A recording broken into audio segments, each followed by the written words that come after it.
1% win rate आप UPSC की तैयारी करोगे वहाँ भी है, 1% विन रेट आप ऑप्शन ट्रेडिंग करोगे यहाँ भी है। आपकी फैमिली की कंडीशन ऐसी नहीं है, मेरे पापा की सब्जी की दुकान है, वो भी चलाते हैं। उसके बाद मैंने बाइक लिया था, पापा को भी गाड़ी गिफ्ट किया था। अभी आपने एक और गाड़ी ली है शायद? अभी मैंने हैरियर लिया, टाटा हैरियर। 40 लाख के लॉस के बाद कितना बना लिया फिर? जून जुलाई तक ऐसे चल रहा था, अगस्त सितंबर अक्टूबर 4 महीने में ऑलमोस्ट मैंने फिर जो प्रॉफिट बनाया था अराउंड 1 CR के आसपास, 93 लाख के आसपास। ये प्रॉफिट कह रहे हो आप?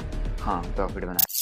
सो सबसे पहले थैंक यू सो मच भाई, आपने मेरे को यहाँ बुलाया और मौका दिया अपने चैनल पे बात रखने का। और मेरा चैनल है यूट्यूब चैनल स्टॉक बंडर, और वो उसमें मैं बेसिकली व्लॉगिंग करता हूँ। अच्छा। और मेरा वैसे नाम दिनेश किरोला है। मैं उत्तराखंड में एक स्मॉल टाउन से बिलोंग करता हूँ, अल्मोड़ा डिस्ट्रिक्ट है उत्तराखंड में, वहाँ से बिलोंग करता हूँ। तो उससे पहले मैं डिफेंस में रहा हूँ। मैंने 2018 से 2022 तक डिफेंस में सर्व किया है 4 साल। और अभी 2022 से मैंने क्विट किया था जॉब, फिर मैं अभी फुल टाइम ट्रेडिंग में आ गया हूँ। अच्छा, मतलब आपने पिछले साल ही जॉब क्विट करी है? यस। तो आप अपनी पूरी स्टोरी बताइए कि आप किस तरीके से डिफेंस में गए, फिर किस तरीके से अभी आप ट्रेडर है, तो किस तरीके से आप ट्रेडिंग करनी शुरू करी, कैसे सीखी, वो सब बताइए आप पहले। तो डिफेंस में उत्तराखंड में एक आपके पास एक ऑप्शन रहता है, फर्स्ट एंड लास्ट ऑप्शन कह सकते हो। अच्छा। यंगस्टर के लिए कि फौज में जाना है। तो ओके। क्रेज होता है बहुत ज्यादा। हाँ। तो मेरा भी वही था कि हाँ फौज में जाना है। पहले मैं बैडमिंटन खेलता था, फिर मैं धीरे धीरे क्रॉस कंट्री में चला गया, क्योंकि बैडमिंटन में मेरे पास उतना पैसा नहीं था कि मैं वो गेम अफोर्ड कर पाऊँ, हाँ। क्योंकि उसमें बहुत ज्यादा एक्सपेंसेस रहते हैं। हाँ। फिर मैं क्रॉस कंट्री में चला गया, क्योंकि मेरी फिजिक अच्छी थी, दौड़ता था, तो क्रॉस कंट्री में दौड़ने लग गया। मैंने 11th तक की स्कूलिंग किया, 12th मैंने प्राइवेट किया है। अच्छा अच्छा। क्योंकि मैं दौड़ता था तो मेरे को टाइम नहीं मिल पाता था स्कूल जाने का, तो मैंने प्राइवेट ही किया हो। और उसी के साथ साथ फिर मैंने क्रॉस कंट्री में ऑलमोस्ट स्टेट लेवल पर खेला है, नेशनल मेडल से मेरे पास नेशनल पार्टिसिपेट किया है। तो मेरे को एक बेनिफिट मिल गया था स्पोर्ट्स कोटा का। अच्छा। स्पोर्ट्स कोटा के थ्रू मैं डिफेंस में गया एट द एज ऑफ 18 साल में मैं ज्वाइन कर चुका था डिफेंस। अभी आपकी क्या एज है? अभी ऑलमोस्ट 23 हो जाएगा। Okay okay. तो मतलब 3-4 साल पहले की बात जी। ओके। तो 18 में मैंने डिफेंस ज्वाइन किया था स्पोर्ट्स कोटा से, और डिफेंस में मैंने ट्रेनिंग किया 2018 से 19 ट्रेनिंग किया। 20 में मैं जम्मू में पोस्टेड हो गया, आपका LOC कहा जाता है जिसको। हाँ हाँ। और वहाँ पोस्टेड था क्योंकि मेरी यूनिटी वहीं थी, तो मैं डायरेक्ट वहीं गया था। मैं फौज में जाने के बाद मैंने दौड़ा नहीं, क्योंकि मुझे पता है कि यहाँ फाइनेंशियल रिक्वायरमेंट होती है घर पे। तो स्पोर्ट्स करोगे तो वो आप दे नहीं पाओगे, आप अपनी फैमिली को सपोर्ट नहीं कर पाओगे, क्योंकि वो खर्चा खुद पर करना पड़ता है। हाँ हाँ। तो वो मैंने किया नहीं कंटिन्यू स्पोर्ट्स, तो मैं यूनिट चला गया, मैंने यूनिट ज्वाइन कर लिया। तो फिर वहाँ धीरे धीरे मेरे साथ एक इंसिडेंट हुआ था यूनिट में ड्यूटी के दौरान, जिसकी वजह से एक मेडिकल कैटेगरी में मैं आ गया था। क्या इंसिडेंट था? वो डिफेंस से रिलेटेड चीज़ें। तो अच्छा। मेडिकल कैटेगरी मतलब कि आपको वेपन से रिलेटेड काम नहीं दिए जाएंगे। ओके। आपको ऑफिशियल वर्क कर सकते हो, बाकी जो भी आपका दूसरा काम कर सकते हो, मतलब लेकिन ड्यूटी पे नहीं जा सकते। ड्यूटी पे नहीं जा सकते आप उसके ऑफिशियल, मतलब जैसे ऑफिस में वर्क वगैरह। हाँ। ओके ठीक तो है। वहाँ पे मेरे को थोड़ा टाइम मिला देखने का, थोड़ा यूट्यूब वगैरह देखना और इंस्टाग्राम, ये सब चीज़ें। वैसे तो बैन है अभी वहाँ, लेकिन हाँ। उस टाइम पर नहीं था। अच्छा। तो मैं देखता था, तो ऐसे ही मेरे को यूट्यूब पे एक शॉर्ट दिखा अच्छा। ट्रेडिंग का, घनश्याम सर का था। अच्छा, गनशॉप टेक्निकल। हाँ, वो शॉर्ट था, अराउंड ऐसे ही कुछ 20 लाख के आसपास का प्रॉफिट का था मे बी। तो वो देख के मैं एकदम से इंस्पायर हो गया, एकदम से मोटिवेट हो गया कि यार ये एक दिन में कैसे बन गया पैसा। अच्छा। वो भी एक दिन का। उन्होंने बोला आज का मेरा इतना प्रॉफिट। मैं वही देखा कि यार एक दिन का बनता है तो ये क्या चीज़ है। अब हुआ थोड़ा सा अंदर से, मैंने सर्च किया चीज़ें, तो मुझे पता चला कि ये ऐसा टर्मिनल है, यहाँ पे ऐसे ट्रेडिंग होती है, ऐसे इंट्राडे में पैसा बनता है। तो मैंने भी स्टार्ट कर दिया। और ये बात है दिसंबर 2020 की। मैंने जो सबसे जो मेरा छोटा ट्रेड था अरविंदो फार्मा में था, 30 रुपये का प्रॉफिट। तो मुझे लगा कि हाँ सच में पैसा बनता है। अच्छा। फिर उसके बाद मेरे दोस्त ने रिकमेंड किया, मैंने उसको बताया कि यार ऐसे ट्रेडिंग एक चीज़ होती है। वो उसने कहा ये तो मैं पहले से ही करता हूँ। ओके। तो पहले से ही करता हूँ। मैंने कहा तो फिर मुझे बता। उसने कहा भाई बर्गर किंग का IPO आने वाला है, हाँ। दिसंबर में आया था, तो उसमें पैसा लगा जिस दिन आएगा। तो उसने back to back upper circuit मारा था, तो मैंने खरीद लिया था। 80,000 रुपये के आसपास कुछ डाला था मैंने। मेरे को उसमें 18,000 का प्रॉफिट है 2 दिन के अंदर। मेरी आंखें चमक गई वहाँ पे। मैं कह रहा बिना कुछ किए, बिना किसी चीज के पैसा बन गया है। मेरे को वो चीज बहुत मतलब एकदम से हिट कर गई कि भाई हम तो यहाँ इतनी मेहनत कर रहे हैं, इतना कुछ कर रहे हैं, हमें महीने के एंड में मिलता है। ये एक दिन में मिल रहा है, क्यों ना इधर से ध्यान छोड़ के हम ये करें। तो मैं वहां से स्टार्ट किया। वो पहला प्रॉफिट 18,000 का मेरे को हुआ। तो उसके बाद मुझे लगा कि ऐसे ही बन जाता होगा। फिर मैंने उसके बाद से कैपिटल डालना स्टार्ट कर दिया, तो जो 80,000 1 लाख बन गया था, तो स्टार्ट किया, तो मतलब ऑलमोस्ट उसी महीने के एंड तक मेरा 1 लाख का लॉस हो चुका था। अच्छा तो वहां से मेरी ऑलमोस्ट अच्छा एक ट्रेडिंग जर्नी जो है स्टार्ट हुई है। अच्छा। तो फिर जब आपने ट्रेडिंग वगैरह शुरू करी, आपने जैसे बताया आपने करीबन 18,000 रुपीज कैपिटल लगाया था। 80,000 हाँ लगाया था। मतलब कैपिटल था वो। हाँ तो वो कैसे अरेंज किया था आपने? नहीं, मैं डिफेंस में सर्व कर रहा था, तो मेरी सैलरीज थी मेरे पास। अच्छा, तो सैलरी के हाँ, थ्रू मैंने यूज किया। डायरेक्ट लोड अकाउंट में डाला अच्छा लगाने के लिए, रिस्क लेकर। मतलब मेरे को बोला था, मैंने पहले बना के देखा था ना कि 30 रुपये बन गया था मेरा हाँ। ट्रेड करके। तो मैंने सोचा कि हाँ यार, इतने से बनना है तो अब लगाते हैं बड़ा पैसा। मैंने लगा दिया, वो बन गया। उसके बाद लॉस भी हो गया। हाँ, उसके बाद उसी महीने में लॉस भी हुआ। तो तो ऑलमोस्ट उसके बाद आपने किस तरीके से ट्रेडिंग को आगे लेके गए? मतलब जैसे अभी तो आप फुल टाइम ट्रेडर हो ना। हाँ, तो उसके बाद कंसिस्टेंट लॉस वाली जर्नी चली थी। 2000 उस महीने के एंड में मेरे पास लॉस था, तो मैं उसको कवर करने के मैंने और मेरा पैसा अकाउंट जो में था। 2020 में लॉस, दिसंबर में लॉस था, तो हाँ कवर अप करने के लिए और पैसा लगाना शुरू हाँ, किया। और पैसा लगाना शुरू किया, क्योंकि मेरे पास रखा था अकाउंट में पैसा सैलरी का, जो ज़्यादा यूज़ नहीं हो रहा था। तो मैंने कहा ये गया है तो फिर करते ट्रेड। तो मैं उसके बाद मैं घुस गया फ्यूचर एंड ऑप्शन में। मतलब मेरे को पता नहीं था ना कि सर ने ट्रेड किस में किया था। मैं फिर सर्च किया उनका अच्छा, चैनल। घनश्याम टेक्निकल हाँ, का। फिर मैंने अच्छा। कहा यार ये तो एसएस में कर रहे हैं, हाँ हाँ ये तो सीईपी लिखा है। हाँ तो वो मेरे को फिर वहां से इंटरेस्टिंग लगा। हाँ, मैं गलत किया था ट्रेड, हाँ। ये सही है सीईपी वाला, मतलब ऑप्शन ट्रेडिंग। फिर मैं वहां से ऑप्शन ट्रेडिंग में चला गया। तो ऑप्शन ट्रेडिंग में मैं पहला ही कैपिटल 1 लाख रुपए का लेके चला गया। क्यों? क्योंकि मुझे 1 लाख का लॉस था। हाँ। तो मैंने सोचा कि यार 1 लाख 10-20 हजार, लगाऊंगा, हाँ डबल कर 10-20 हजार लूंगा। डालूंगा तो नहीं होने वाला। हाँ। तो अकाउंट में 1 लाख रुपए डाल के मैं उसको कवर करने के लिए चला गया, और वो वाइप आउट, पूरा। पूरा वाइप आउट। अरे। तो वहां से धीरे धीरे करके अब वो 2 लाख का लॉस हो चुका था। हाँ एंड इन 2 लाख को कवर करने के लिए अब उतना पैसा था नहीं। तो फिर मैंने कहा अब 2 लाख कैसे कवर किया जाए, हाँ। है ना। भाई स्टार्टिंग का जो 1 लाख था उससे मैंने कुछ प्रॉफिट बनाया था, लेकिन फिर बाद में वाइप आउट हो क्योंकि गया। मिडिल क्लास फैमिली वाले बंदे के लिए तो बहुत ज्यादा अमाउंट होता है। हाँ, तो अब इसको कैसे कवर किया जाए, तो मेरे को वहाँ पे एक ऑप्शन दिखा लोन का। तो मैंने वहाँ पे एक लोन लिया था, कितने अराउंड कितने का लोन 8 लिया? लाख रुपए का लोन लिया था। योनो एसबीआई से मिल जाता है डायरेक्ट एक्सप्रेस क्रेडिट लोन। अच्छा। 1 क्लिक ओटीपी डालो, लोन तुरंत अकाउंट में ले लिया। अब मेरे को इसलिए लिया क्योंकि मुझे लगा 8 लाख रुपए से करूँगा 2 ही लाख तो है, हाँ इजीली कवर हो जाएगा। हाँ। तो उसको कवर करने के लिए लोन लिया, तो धीरे धीरे करके वो लोन का पैसा वाइप पूरा आउट खत्म हो हो गया। गया। तो ऐसे करके मैंने, मतलब आप लॉस पे लॉस करे जा रहे हाँ थे। बैक टू बैक मतलब तो दिमाग में ऐसा नहीं आया कि यार इतना लॉस हो रहा है तो छोड़ देना चाहिए? नहीं, वो मेरे दिमाग में ये चीज़ नहीं आई थी कि छोड़ देना चाहिए। मेरे दिमाग में ये चीज़ आ रहा था कि बन क्यों नहीं रहा है अब। अच्छा। क्योंकि स्टार्टिंग में मेरे को बिना कुछ किया 18,000 रुपये मिल गया, हाँ। तो अब बन क्यों नहीं रहा है। अच्छा। इतना ईजी है, उससे पहले दिन बना था तो अब क्यों नहीं बन रहा है। और जा रहा है तो मेरे दिमाग में वही था कि बनेगा, किसी दिन तो बन रहे थे। हाँ हाँ। जिस दिन बन रहे थे वो जो पिछला जितना गया हुआ है पैसा, वो सबको भुला देता था। जैसे आज 20,000 30,000 बन गए, पिछले मैंने 50,000 उड़ा रखा है, तो मुझे लग रहा है 20-30,000 जो बना है।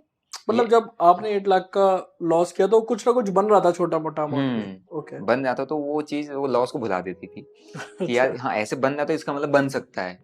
होप देखती थी बन सकता है, बना लेंगे, तो लेकिन इसी होप में आपने 8 लाख वो भी लॉस कर दिया। 8 लाख लॉस किए। फिर 8 लाख, अब तो 10 लाख हो चुका है। फिर उसको कवर अप करने के लिए मैंने वापस से लोन लिया। अच्छा। मेरी 15 लाख की लिमिट होती है, तो 7 लाख का और लोन लिया। अच्छा। तो वो भी चला गया। अच्छा। और फिर उसको कवर अप करने के लिए अब मैं कुछ प्रॉफिट्स बनाता था। हाँ हाँ तो मैं, मेरे कलीग्स थे, मतलब मेरे जितने भी बडीज थे वहाँ पे, हाँ हाँ तो उनको मैं दिखाता था मेरा प्रॉफिट बनना अच्छा खासा है, ऐसा ऐसा प्रॉफिट बनना है। तो हाँ। उनको लगता था ये बना रहा है पैसा। हाँ। थोड़ा मेरी बातें सुन के भी लगता था कि यार ये सही में कुछ जानता है, इसको जानकारी है। तो मैंने उनसे ही पैसा लेना स्टार्ट किया। मतलब कि मैंने उनको कहा कि मैं तुम्हें कुछ मुझे पैसा दो, मैं तुम्हें इंटरेस्ट उसका दूंगा महीने का। ओके। पहले 5% बोला, माने नहीं, मैंने 10% बोला, दे दिए सीधा। अच्छा। तो मतलब ब्याज दोगे? हाँ। ओके। तो वो भी मैंने करीबन 8 लाख के आसपास हो मेरे गया पास था। आ गया था। तो वो भी कुछ 1 महीना तो ब्रेक इवन में चला, मैंने दिया, लेकिन अगले महीने वो वाइप आउट हो गया। अच्छा, वो भी खत्म। तो उसके बाद मैंने अब कुछ उनका कैपिटल बचा था वो लौटाया, बाकी कुछ रह गया था मेरे पास, उनका नहीं लौटाया था, तो लेकिन पैसा तो देना था। आपने नहीं बड़ी से कितना लिया था जो भी बड़ी आपके? से 8 अराउंड 10 8-10 के आसपास लाख में, रुपीस। 10 लाख रुपीज, मतलब 1 लाख रुपए मेरा सीधा सीधा ब्याज में जा रहा था। क्योंकि अच्छा। पहले मैंने उनको बना के तो उन्होंने मेरे को और दे दिया पैसा, तो अराउंड मेरे ओके। पास 10 लाख हो गया था जो मैंने मांगा हुआ था। 10% ब्याज, मतलब 1 लाख रुपए मैं किस्त दे रहा हूँ। हाँ उसके बाद मेरे लोन चल रहा है 27,000 रुपए, उसकी किस्त जा रही है। हाँ, जो आपने हाँ, 15। 15 लाख का हाँ लोन लिया था, तो 27,000 रुपए मेरी किस्त जा रही है, ठीक है। और उस वो भी जब गया पैसा, तो मेरा जो आ रहा था वो तो जा ही रहा है, हाँ इसमें मेरा इंक्लूडेड नहीं है। मेरे को भी तो सैलरीज मिली है, हाँ जो ऑलमोस्ट मैं घर पर रुपया दिया नहीं है, 1 रुपये भी। घर पर रिक्वायरमेंट है, मैं उनको कुछ ना कुछ झूठ बोल रहा हूँ कि नहीं है, हाँ। मैं इसी प्लान कर रहा हूँ, ऐसा प्लान कर रहा हूँ, लेकिन वो भी गया। तो कुल मिला के अराउंड 30 लाख के प्लस में मैं जा चुका था। फिर लास्ट में मैंने अपने दोस्त को कन्विंस किया, क्योंकि मेरे पास तो फाइनेंशियल आने का तरीका और कहीं से था नहीं। तो मैंने हाँ अपने दोस्त को कन्विंस किया कि भाई मैं ऐसी ऐसी चीज़ें कर रहा हूँ, या मेरा ऐसा कुछ है काम, मेरे को रिक्वायरमेंट है, मैंने अपने अकाउंट से ले लिया है, तो अपने अकाउंट से अगर मेरे लिए लोन ले सकता है तो भाई ले ले। और वो उसको कन्विंस किया, वो मान गया। अच्छा उसने अराउंड 10 लाख रुपए का लोन अपने, वो डिफेंस में मेरा काफ़ी अच्छा दोस्त है, अच्छा अपने अकाउंट से लेके मेरे को दे दिया। और उसकी किस्त भी मैं ही देता था। तो अराउंड मेरी महीने की किस्त जा रही थी 1.5 लाख, अच्छा। टोटल हाँ टोटल 1.5 लाख। और मैं जो उसका पैसा आया था, हाँ। उसका भी ऑलमोस्ट 50% साफ हो चुका था। तो 5 लाख की कैपिटल और मैं 1.5 लाख रुपए किस्त दे रहा हूँ मेरे। और उस टाइम तक मैं ऑलमोस्ट 40 लाख के लॉस को क्रॉस कर चुका था। तो ऑलमोस्ट 41 लाख के मेरे लॉस पे मैं चला गया था, जहाँ पे किस्त मेरी 1.5 लाख जा रही है। और हाथ पे ऑन हैंड मेरे पास 4 लाख बचा है, जो 50,000 अकाउंट पे था। 3.5 लाख रुपए मेरे पास डीमेट में था। अच्छा तो वहीं से फिर कंटिन्यू मैंने ट्रेडिंग स्टार्ट किया, क्योंकि वो फेज ऐसा था जहाँ पे या तो तुम क्विट कर दो। क्विट कर दो, डू और डाई सिचुएशन कहूँगा मैं, अच्छा, क्योंकि आपके पास इतना बर्डन है कि आपकी मतलब 40 लाख का लॉस हो गया था, बहुत ही बड़ा हो गया है लॉस तो।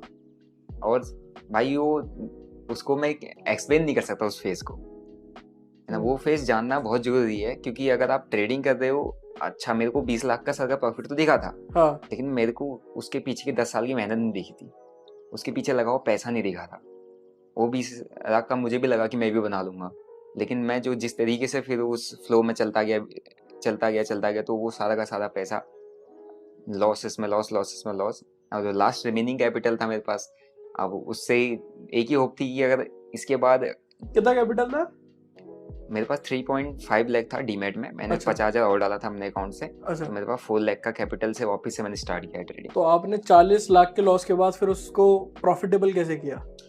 वहीं से जो लास्ट रिमेनिंग कैपिटल था मेरे पास 4 लाख, और उसी से मैंने वापस से ट्रेडिंग स्टार्ट किया, क्योंकि वहाँ पे एक चीज़ दिमाग में थी, मतलब थी क्या है, वो लानी ही पड़ी दिमाग में। अगर लॉस नहीं काटा तो यहाँ पर कैपिटल नहीं बचेगा, जो देना है वो दे नहीं पाओगे, तो दे नहीं पाओगे, फिर तुम्हारे पास लास्ट ऑप्शन क्या ही बचता है, वो सभी को पता है।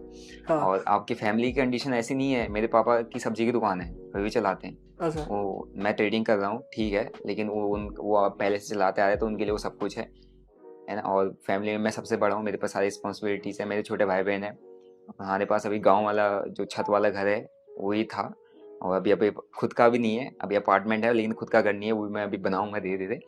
बट ऐसी था नहीं कंडीशन, अगर पूरे इंटायर फैमिली से भी मांगता तो शायद ही मैं वो चीज़ दे पाता। तो वो करना तो वही था, वहीं से गया है तो वहीं से आ सकता था, इतना दिमाग में था। और वो जो लास्ट एक पॉइंट दिमाग में मैंने क्लिक किया था कि लॉस को कट कर देना है, जो एक मेजर पॉइंट था जो मैं हमेशा नोट करता था। मेरे पास जो मैंने ट्रेडिंग जर्नी को इम्प्रूव किया है, वो है ट्रेडिंग जर्नल, जो मैं हर वक्त मेंटेन करता था। मतलब भले ही मैंने मांगा हो किसी को देना हो, कुछ भी करना हो, मैं लिखता जरूर था। तो उससे मुझे समझ में आया कि हाँ मैं क्या गलती करता हूँ। उस गलती में एक मेजर गलती थी कि मैं लॉसेस को होल्ड कर रहा हूँ, प्रॉफिट छोटे छोटे पकड़ रहा हूँ। मैंने वहाँ से एक चीज़ इंप्लीमेंट करना शुरू कर दिया कि भाई प्रॉफिट्स जो है वो छोटे, ठीक है मेरी कैपेसिटी उतनी है, लॉस को बड़ा क्यों लेके जाऊँ मैं, लॉस को भी उतना ही कट करो ना। तो वो चीज़ इंप्लीमेंट किया, और उस फेज पर तो मैं लॉस लेता ही नहीं था। अच्छा मतलब ऐसा था कि ट्रेड डालो, प्रॉफिट मिला तो ठीक है, लॉस में जान लेके मैं काट देता, क्योंकि पैसा ही नहीं बचेगा तो क्या फ़ायदा। तो वही चीज़ करके मैं एक स्कैल्पिंग इसको स्कैल्पिंग कहता हूँ, अभी सभी स्कैल्पिंग कहते हैं। तो वो चीज़ मेरे वहीं से बिल्डअप हो गया था, और स्लो एंड स्टडी वो 4 से मैं उसको 3 महीने के अंदर 20 पर लेके आया। 4 लाख के कैपिटल को 20 पर टर्न किया। एंड देन मैंने, मेरी सिस्टर की मैरिज आ गई थी, उसमें से मैंने 8 लाख रुपये सिस्टर की मैरिज में दिया, तो 12 लाख से मैं फुल टाइम ट्रेडिंग स्टार्ट किया। अभी भी मैं लॉस में था, लेकिन मैं उस टाइम पे मैं जॉब छोड़ चुका था, क्योंकि मुझे एक बार दिख गया ना कि 4 से मैंने 20 बना दिया है। और अभी भी आप EMI दे रहे थे? हाँ, मैं दे रहा था, अच्छा लेकिन 4 से मैंने 20 बना दिया, तो अब मैंने दे दिया, 12 बचा है, तो अब मैं बना लूंगा, एक कॉन्फिडेंस आ गया था। तो वहाँ पे मैंने जॉब छोड़ा और वहाँ से मैंने फुल टाइम ट्रेडिंग स्टार्ट कर दी। तो 40 लाख के लॉस के बाद कितना बना लिया फिर? 20 तो बना लिया, उसके बाद? नहीं, उसके बाद भी बहुत स्ट्रगल फेस किया, ऐसा नहीं है अच्छा। कि उसके बाद नहीं किया, क्योंकि फुल टाइम आप करते हो, फुल टाइम मतलब ये नहीं कि पैसा बनना स्टार्ट हो जाएगा। सही बात है। वहाँ तो पार्ट टाइम तरीके से काम भी कर रहे हो, छोटा मोटा देख भी रहे हो, लेकिन फुल टाइम में आप स्क्रीन के सामने ही हो। इट मीन्स वो एक बार वापस से ड्रॉ डाउन चीज़ें आएंगी, क्योंकि आप मार्केट आपको बुलाएगा, आप करोगे चीज़ें। बहुत गलतियाँ कर रहा था उसमें भी, ब्रेक इवन पे चल रहा था मैं, ऊपर नीचे कवर अप नहीं हुआ। लेकिन 2022 जून जुलाई तक ऐसे ही चल रहा था। अगस्त सितंबर अक्टूबर, जुलाई अगस्त सितंबर अक्टूबर 4 महीने में ऑलमोस्ट मैंने फिर जो प्रॉफिट बनाया था अराउंड 1 CR के आसपास, 93 लाख के ये आसपास मैं गया प्रॉफिट था। कह रहे हो आप? हाँ, प्रॉफिट बनाया था, रेवेन्यू नहीं, रेवेन्यू नहीं है, प्रॉफिट है। प्रॉफिट जो ये बनाया था। टैक्सेस के बाद?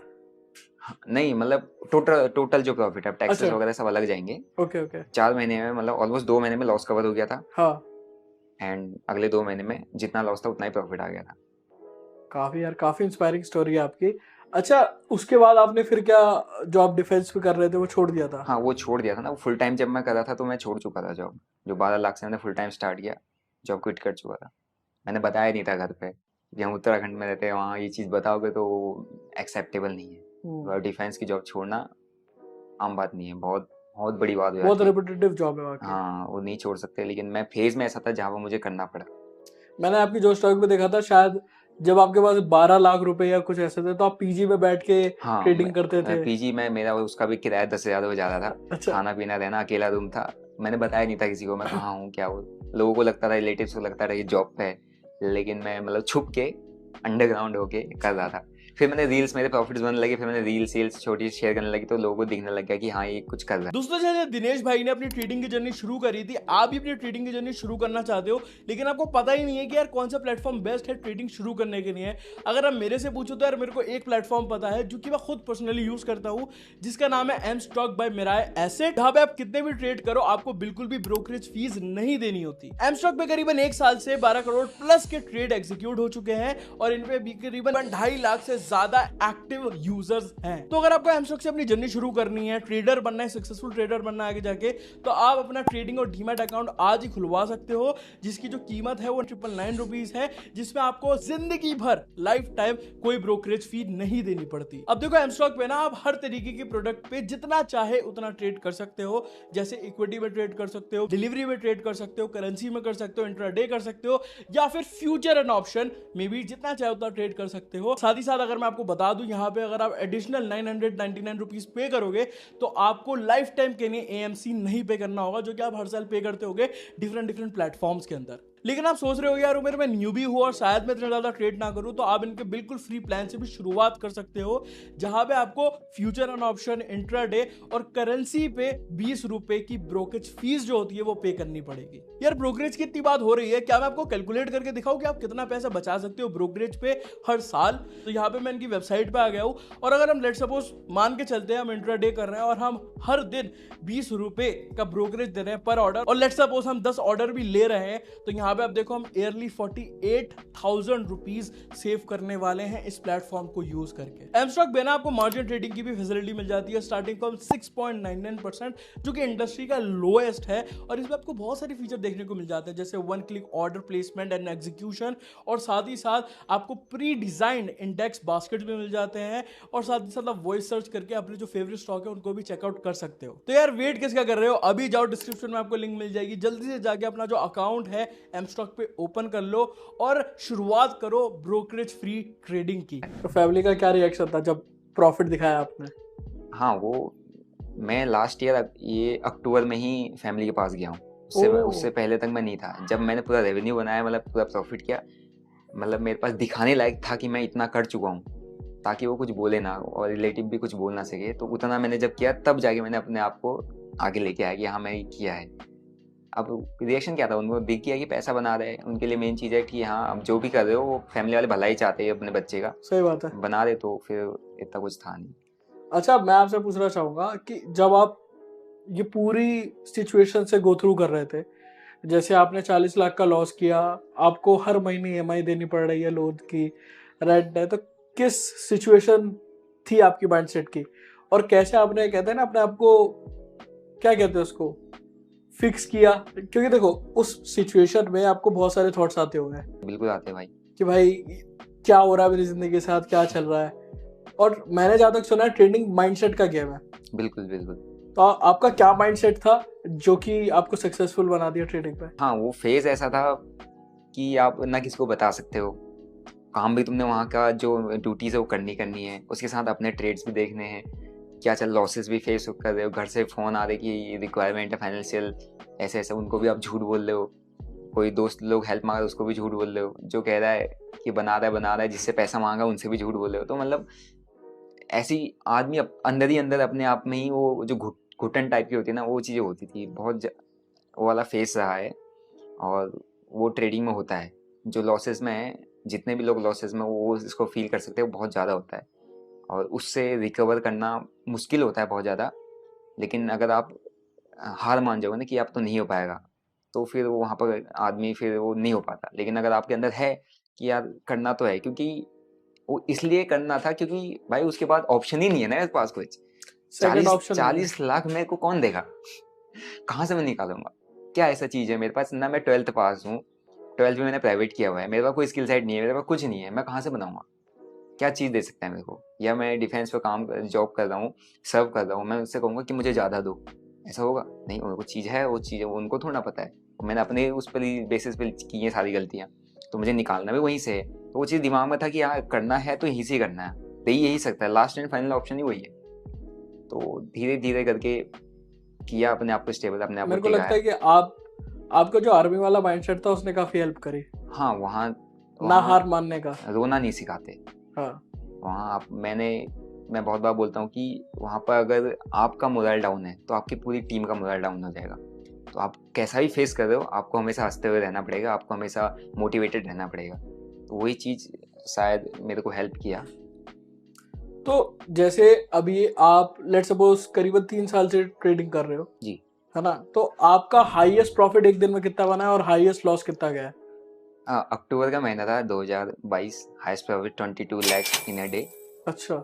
उसी के बाद मैं घर गया था क्योंकि वो अच्छा। मैंने पापा को स्क्रीनशॉट हाँ, भेजा था। हाँ, हाँ, पापा को यकीन नहीं हुआ और सभी को बना रहे हैं, घर आने के लिए कुछ कह रहा हो। हाँ, हाँ। लेकिन मैंने उसको जब अगले दिन अकाउंट विड्रॉल करके फिर भी दिखाया पापा को, तो उन्हें यकीन आया कि हाँ, ये सच में पैसा बना सच रहा में पैसा है। 22 लाख रुपए एक दिन में। है। एक दिन का ओवरनाइट पोजीशन थी, अच्छा। डबल हो गई थी वो। कितना कैपिटल था उसमें? 20।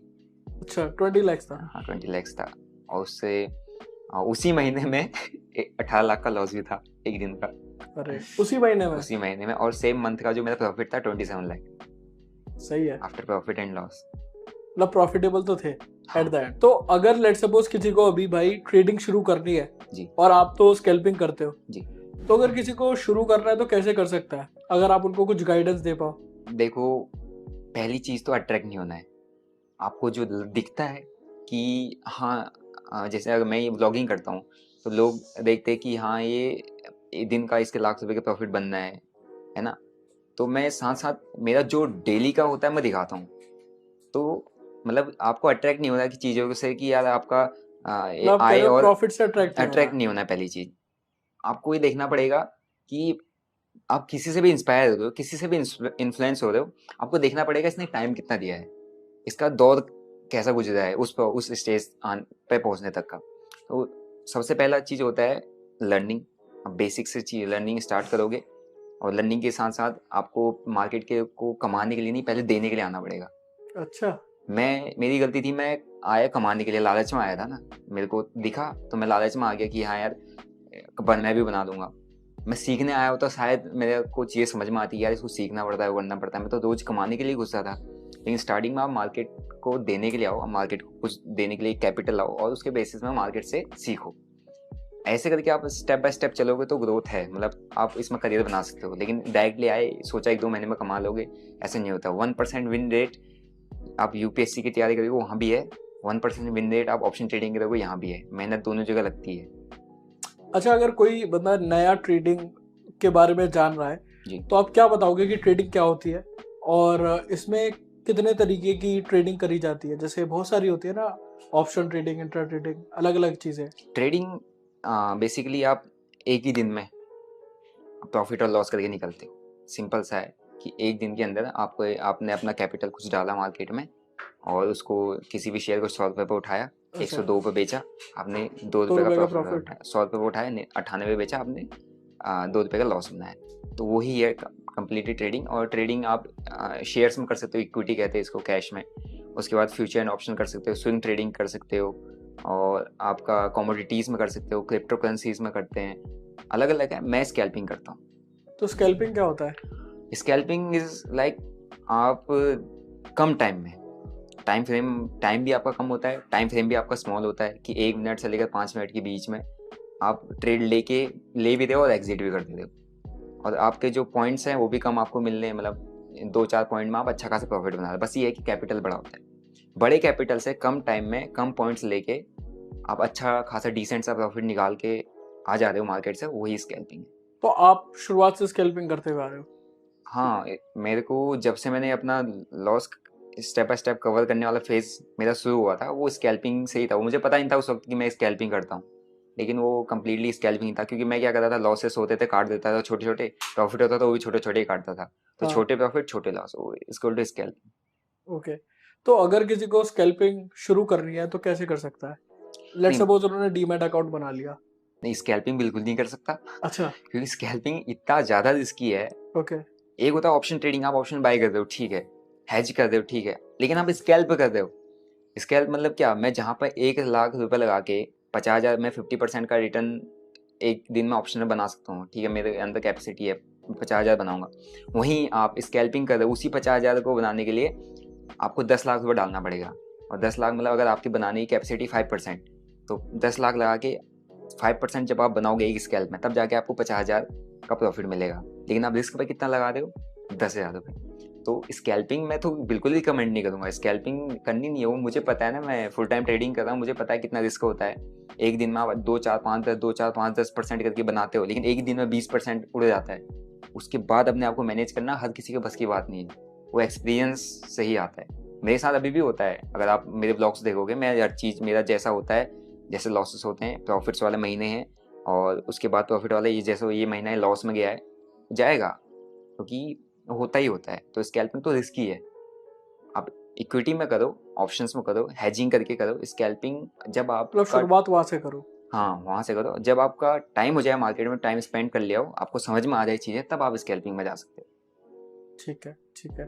तो आपकी क्या स्ट्रेटेजी रहती है स्कैल्पिंग की? क्योंकि मैं आपके यूट्यूब पे कमेंट्स देख रहा था, जी वहां पे मोस्टली लोग यही पूछ रहे थे कि भाई क्या स्ट्रेटेजी यूज करते हो, बताओ।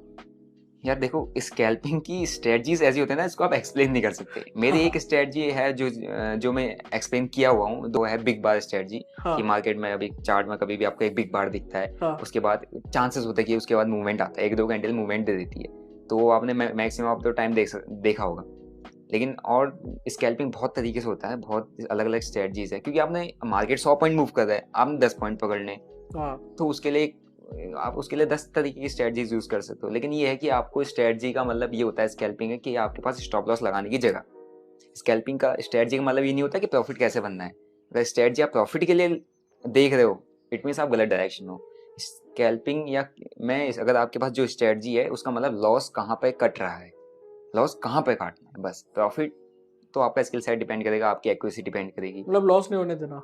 हाँ, लॉस को काटने की जगह पता होनी चाहिए, क्योंकि आप एक कैंडल घूम गई ना, जहां आप 2-4-5% बना रहे हो, एक कैंडल घूम गई ना गलती से आपके एंटर लेने के बाद, आपने काटा नहीं, वो 20% एक ही कैंडल में उड़ा देगा।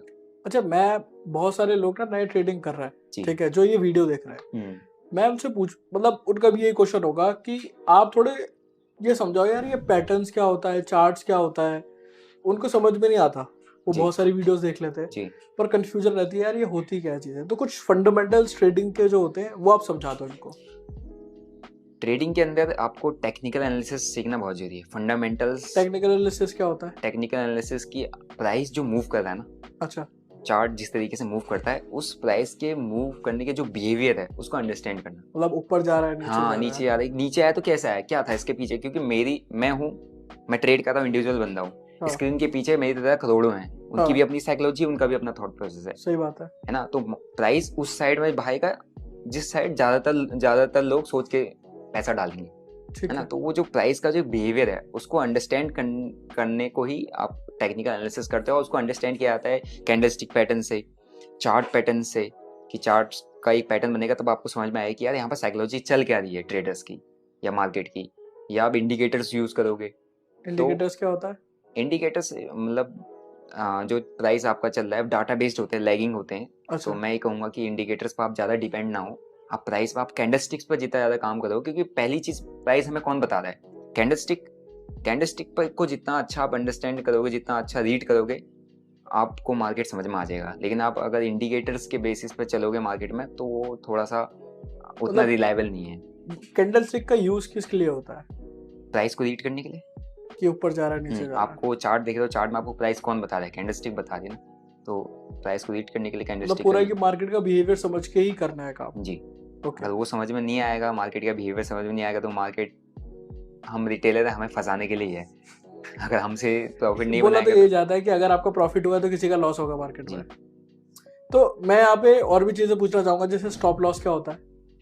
स्टॉप लॉस की यार आप कितना लॉस लेने के लिए रेडी हो और कहाँ पर काट रहे हो। अच्छा, एग्जाम्पल से समझाओ आप। एग्जाम्पल, जैसे मैंने 100 रुपये पे कोई स्टॉक को परचेज किया और मैंने उसमें 10 लाख रुपये डाला है, ओके। ठीक है, और मेरे को यहाँ से लग रहा है कि अब मूव आएगा, ये 100 से 120-130 जाएगा, लेकिन बाई चांस नहीं गया, तो मैं काटूंगा कहाँ पे, क्या मेरा ऐसा लगेगा। वो मेरे को सपोज किया कि मुझे 90 पे काटना है, मेरा 1 लाख रुपये मैं उड़ाने के लिए तैयार हूँ इस ट्रेड में, 1 लाख रुपये मैं लॉस करने के लिए रेडी हूँ। 10% चला जाए, तो कोई दिक्कत नहीं हाँ, है। तो मैं उसको एसएल को, स्टॉप लॉस को 90 पर लगा दूंगा, तो जैसे ही 100 से प्राइस 90 आएगा, ऑटोमेटिकली सिस्टम मेरे को एग्जिट करा देगा, 1 लाख का मेरा लॉस हो जाएगा वहाँ पर। और वो स्टॉप लॉस मैंने किसी लॉजिक पर लगाया होगा, मैंने चार्ट पर कुछ देखा होगा पैटर्न या कुछ कैंडलस्टिक, तो मुझे जब वो लॉजिक फेल होता हुआ दिखेगा, वहाँ पर मैं स्टॉप लॉस लगा दूंगा ताकि मैं फंसूँ ना, ताकि मेरा बड़ा लॉस ना हो। स्टॉप लॉस बेसिकली ये है कि आपको बड़े लॉसेस होने से बचाता है, और आपने जो प्लान किया हो अगर वो चीज़ नहीं हो रही है तो आपको टाइमली ट्रेड से एग्जिट करवा देगा। अच्छा, आप इतनी सारी चीजें जो बता रहे हो वो कहाँ से सीखी है आपने? मार्केट से ही सीखा है, एक्सपीरियंस से, मार्केट ने ही सीखा है चीज़ें। और बाकी यूट्यूब वीडियोस मैंने बहुत सारा देखा था, जब लॉस में होता है तो आदमी सब कुछ देखता है। सब कुछ देखते हैं। तो मैंने यूट्यूब बहुत खंगाला है, और मैंने मैक्सिमम जितने अभी यूट्यूब पे हैं सीनियर ट्रेडर्स, मैंने सभी को देखा है। ओके। इसीलिए मैं ब्लॉग करता हूँ तो मैं सभी से मिलता हूँ, मेरे को सबसे ही मिलना पसंद है, क्योंकि मैं लॉस वाले फेज में, जैसे ही मैंने लॉस किया अपनी गलती से किया, लेकिन मैंने यूट्यूब पे सब कुछ सबको देखा है। अगर आप कोई चैनल्स बताना चाहो जिनको लोग देख सकते हैं? काफ़ी सारे चैनल हैं ऐसा, कुछ लेकिन मेन। मेरा जो मैं इंस्पायर्ड था जिनसे, एक है घनश्याम सर, मैं तो उनसे तो शुरू किया उनके था। तो सभी फैन हैं। हाँ और उसके बाद Subhashis sir, power of stock. हाँ हाँ। तो ये 2 चैनल मेरे। और एक भाई का चैनल, वो भी जरूर देख लेना आप। अच्छा, आप टूल्स कौन कौन से यूज करते हो ट्रेडिंग के लिए? टूल्स, मेरा एक इंडिकेटर यूज़ होता है, ओके। मूविंग एवरेज, और उसके अलावा मैं प्योरली कैंडलस्टिक पर ज़्यादा ध्यान देता हूँ। आप कौन सा डीमैट अकाउंट यूज करते हो? जीरो था। जीरो था। ओके। हाँ, मतलब वो मैं स्टार्टिंग से किया है तो वो ही है। ओके, तो यही 2 टूल्स हैं मेनली। हाँ, ये डीमैट अकाउंट है। टूल्स मेरा एक कैंडलस्टिक बस, और एक इंडिकेटर जो 9 EMA है, वो अच्छा। मेरा यूज़ रहता है। चार्ट पर आप मेरा देखोगे तो वही की इंडिकेटर देगा। बेसिकली मैं पूरा का पूरा काम मेरा सपोर्ट, रेजिस्टेंस और कैंडलस्टिक्स पे है, बस उस पर ज़्यादा भरोसा करता हूँ। क्या क्या आपने जो मिस्टेक्स थी जी। वो करी थी एज अ न्यू ट्रेडर, जिनको लोग अवॉइड कर सकते हैं? हाँ, एज ए न्यू ट्रेडर मैंने क्या क्या मिस्टेक की थी। हाँ। पहली तो मैं बिना सीखे गया था। अच्छा। दूसरा मैं कमाने के लिए गया था, ग्रीड में, लालच में। तीसरा मेरा कोई मनी मैनेजमेंट नहीं था, मेरा रिस्क मैनेजमेंट नहीं था। मैंने लोन लिया ट्रेडिंग के लिए, कभी मत लेना।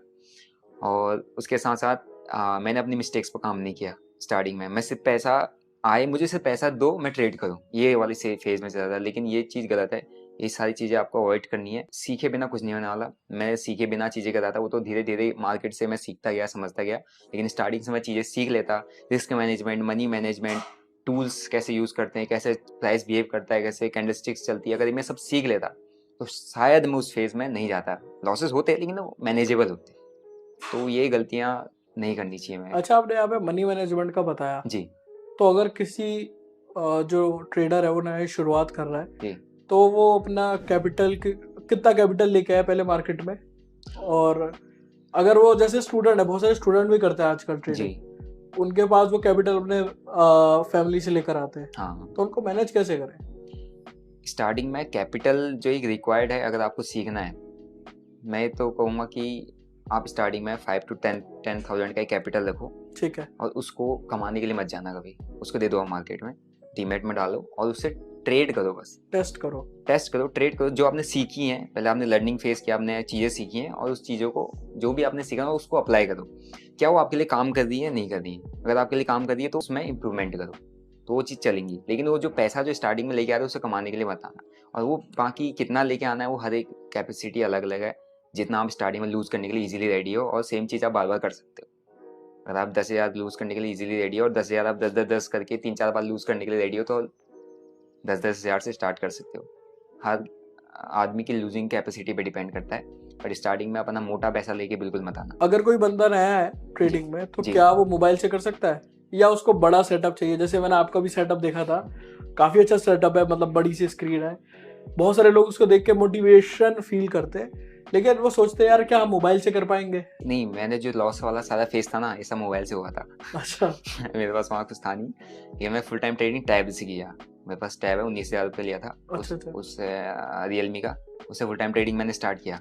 तो मैं तो जनरली ये कहूँगा कि अगर आपको फुल टाइम ट्रेडिंग करना है, फुल टाइम, कि आपको इस सिस्टम के आगे बैठना है, तो आपको एटलीस्ट एक लैपटॉप तो चाहिए ही चाहिए।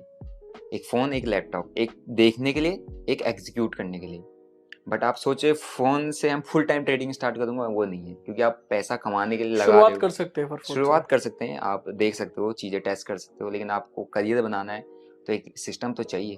तो अगर मैं बात करूं कि आपके और क्या क्या इनकम सोर्सेज है, जैसे एक तो ट्रेडिंग आप कर रहे हो, स्कैल्पिंग है ना, जी।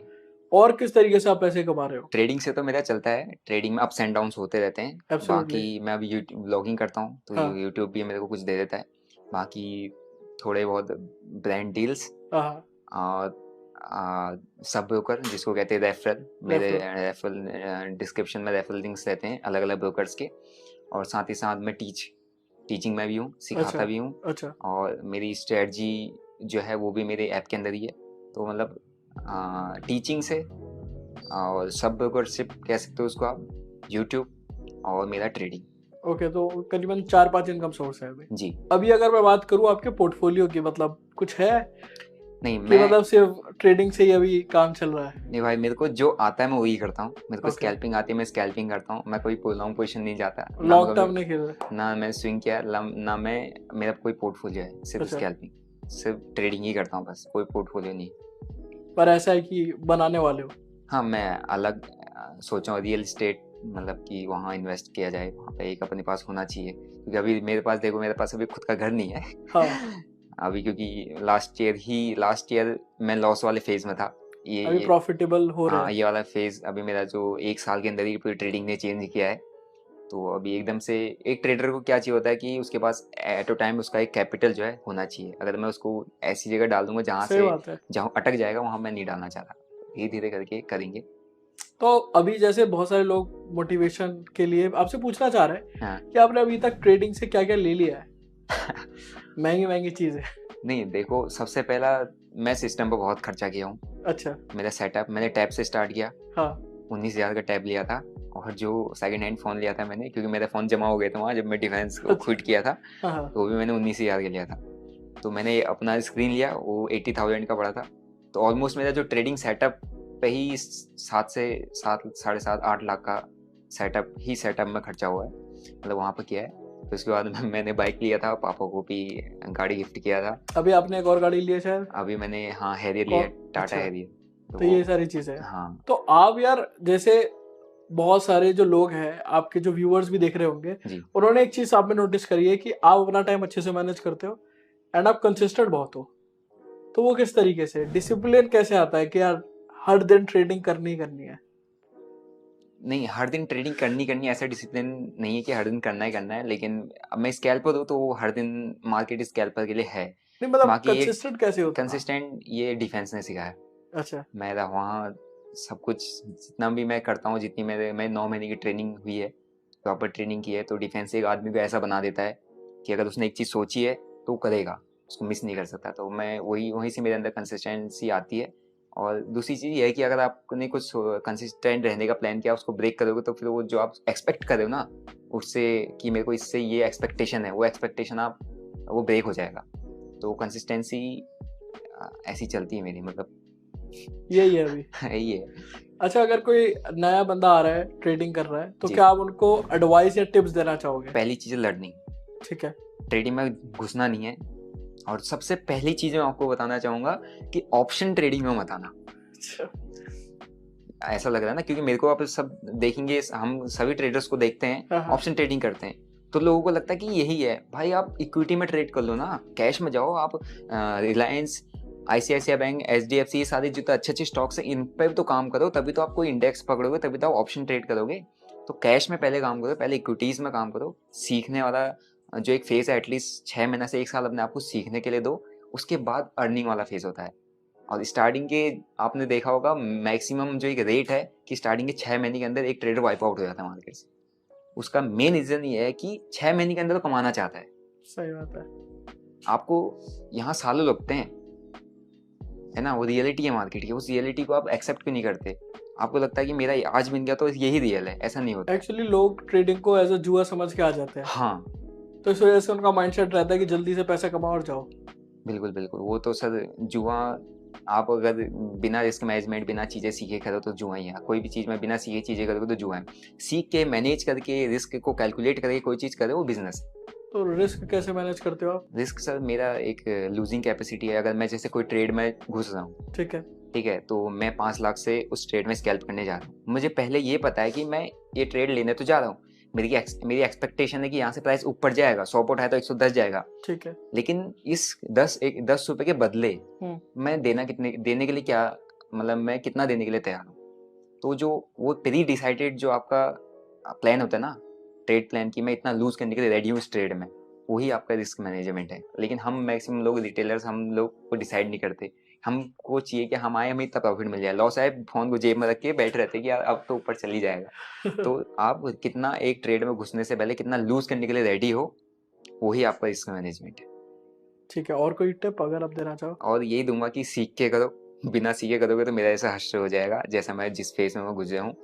और दूसरा, रिस्क मैनेजमेंट के साथ, मनी मैनेजमेंट के साथ, आप अगर 1 लाख रुपये अपने डीमेट अकाउंट में डाल रहे हो, आप सिर्फ उसका 25% ही यूज़ करो, 25% ही यूज़ करो ट्रेडिंग में। और बाकी सारा 75% आप इन्वेस्टमेंट में डाल सकते हो या कहीं भी डाल सकते हो। पूरा का पूरा 1 लाख को 2 लाख बनाने के लिए बिल्कुल मत जाओ, क्योंकि 1 लाख जीरो बहुत जल्दी हो जाएगा। और आपको पता ही है विन रेट 1% है, या पूरी ट्रेडिंग में ही आप स्टॉक मार्केट में विन रेट 10% है। तो मेहनत तो हर जगह पूरा ही लगेगा। किसी अदर सेक्टर वर्सेस ट्रेडिंग मेहनत बराबर ही लगता है। सेम विन रेट वहाँ भी होता है, सेम विन रेट यहाँ भी है, तो मेहनत तो करना पड़ेगा। मतलब टाइम लगेगा यार, टाइम दो। बिल्कुल, एटलीस्ट 1 साल तो देना पड़ेगा। 1 साल से पहले सोचो मत कि पैसा बन जाएगा। सही है। अब फॉर मोटिवेशन आप बता दो कि यार आप एवरेज ट्रेडिंग से मंथली कितना कमा रहे हो? या देखो, ट्रेडिंग से हम मंथली इनकम नहीं कह सकते कि जैसे ये मेरा लॉस में महीना है। हाँ। लास्ट में मेरा 5-6 लाख के आसपास था स्कैल्पिंग। उससे पहले मेरा 12-13 लाख के आसपास था। उससे पहले मेरा 16 लाख के आसपास गया था। मेरा हाईएस्ट जो प्रॉफिटेबल मंथ रहा है वो है 42 लाख सितंबर 2022 का। तो ऑन एन एवरेज अगर मैं बताऊं, सारे सोर्सेज मिला के तो मेरा अभी रहता होगा अराउंड 20 लाख के आसपास पर मंथ। काफी सही है यार। आपकी सैलरी कितनी थी जब आप डिफेंस में थे? हाँ, डिफेंस में around 45,000 per month. Per month. भाई साहब, बहुत ही बढ़िया। बट एक और चीज मैं कहना चाहूंगा, डिफेंस को अपन सैलरी की नज़र से बिल्कुल नहीं देखते। सही बात है। और सैलरी की वजह से भी मैं वहाँ बिल्कुल नहीं गया था। वो मैं स्टेप मैंने जो गलत ले लिया, तो उसके बेसिस में अभी मैं ट्रेडिंग में आ गया हूँ। बट डिफेंस के लिए जो था जज्बा, जुनून, रिस्पेक्ट, वो पहले से थी, है और रहेगी। तो डिफेंस की सैलरी को मैं इसलिए नहीं कहता कि मैं पहले इतना कमाता था, अब मैं इतना कमाता हूँ, क्योंकि वो उसको आप सैलरी से काउंट नहीं कर सकते। डिफेंस को जस्टिफाई नहीं कर सकते सैलरी से। सही बात है, बिल्कुल सही बात है। सो उसने तो कुछ वीडियो दिनेश भाई के साथ जिनको हम प्यार से स्टॉक बर्नर भी बोलते हैं। अगर आपको पसंद आई है तो यार कमेंट करके जरूर बताइएगा। इस वीडियो को जितना चाहे उतना शेयर कर सकते हो, लाइक वगैरह को कोई एम नहीं है, जितना चाहे आप लाइक भी कर सकते हो। एम स्टॉक पे अगर आप अकाउंट क्रिएट करना चाहते हो और जीरो ब्रोकरेज का फायदा उठाना चाहते हो तो आपको लिंक डिस्क्रिप्शन में मिल जाएगी। अभी जाइए और अकाउंट ओपन कर लीजिए, बहुत ही अच्छी अपॉर्चुनिटी है आप सभी के लिए। अब देखो आगे जाके ना मैं और भी ट्रेडर्स के साथ पॉडकास्ट करने वाला हूं, तो कोई क्वेश्चन है या किन ट्रेडर के साथ करूं, उनका जो भी डिटेल है आप मेरे को बता सकते हो। कौन से क्वेश्चन पूछूं वो भी बता सकते हो, तो काफी ज्यादा बेनिफिशियल रहेगा, जिससे मैं आपकी लाइफ में वैल्यू ऐड कर पाऊंगा। मैं आपसे मिलूंगा अगली वीडियो में किसी और अच्छे शख्स के साथ एक नया पॉडकास्ट लेके। जब तक के लिए bye bye and cheers. Investments in securities markets are subject to market risks. Read all the related documents carefully before investing.